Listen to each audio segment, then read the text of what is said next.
अलावा बनेगा यहाँ पे बहुत ही अच्छे से चीज़ी आलू चिकन के कबाब बनेंगे। अपनी सेकंड रेसिपी जो कि हम बनाएंगे बहुत ही ज़बरदस्त से चिकन और आलू के बड़े चीज़ी से कबाब। ये मेरे पास आलू है, ये क्या आलू इसमें तकरीबन हाफ़ के जी आलू है जिसको हमने बॉईल कर लिया। ये चले गए।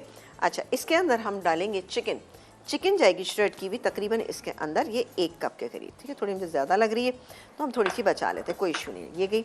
इसके बाद चिकन पाउडर इसके फ्लेवर को इन्हांस करने के लिए तकरीबन 1.5 टीस्पून। इसके अलावा हरा धनिया तकरीबन 2 से 3 टेबल स्पून।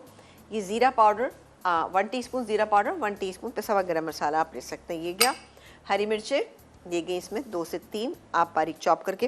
ये डिपेंड करता है आप बच्चों के लिए खालिसतन बना रहे हैं तो आप हरी मिर्चें ना डालें। ये गया। इसके बाद हम डालेंगे इसमें चाट का मसाला। चाट का मसाला कितना डालेंगे? ये जाएगा तकरीबन इसमें 1.5 टीस्पून। मैं एक चीज़ बताऊं कि चाट का मसाला जब भी आप ऐसी किसी चीज़ में डालते हैं तो उससे क्या होता है, इसके अंदर चूँकि टाटरी पड़ी होती है और वो टाटरी बहुत जल्दी पानी छोड़ देती है। तो जब भी आप डालें तो इस तरह से डालें कि बहुत ज़्यादा न डालें, लेकिन हल्की सी फील आना चाहिए कि चाट का मसाला।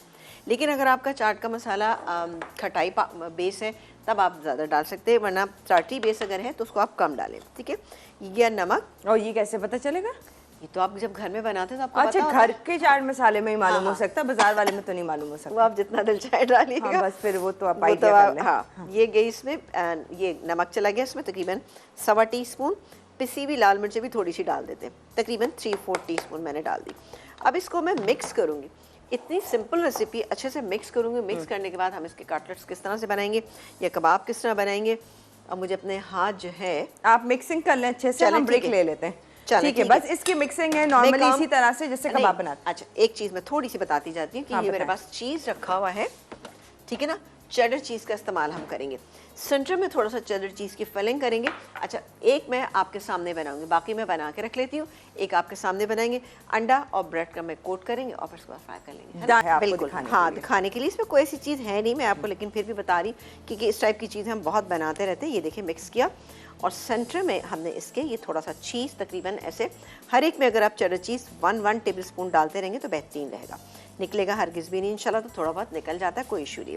इसको अच्छे से बाइंड करें और फिर उसके बाद आपने इसका इस तरह से बनाना है और बनाने के बाद अंडे में डिप करें, ब्रेड कम लगाएं और फ्राई कर लें। That's it. पाप बनाए थे, ये देखें जी बेहतरीन से हमारे फ्राई हो गए हैं।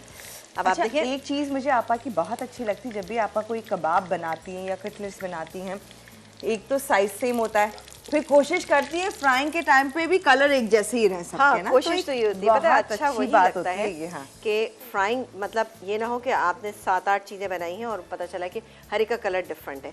वो मुझे इतना मुनासिब नहीं लगता, दरखार किसी को भी नहीं अच्छा लगता होगा, लेकिन कोशिश यही होती है। लेकिन अगर हो जाए तो भाई कह नहीं सकती मैं कि पता चला अगला जो मैंने डाला है बैच उसमें कुछ गड़बड़ हो जाए। तो ये 4 मैं इसमें डाल देती हूँ।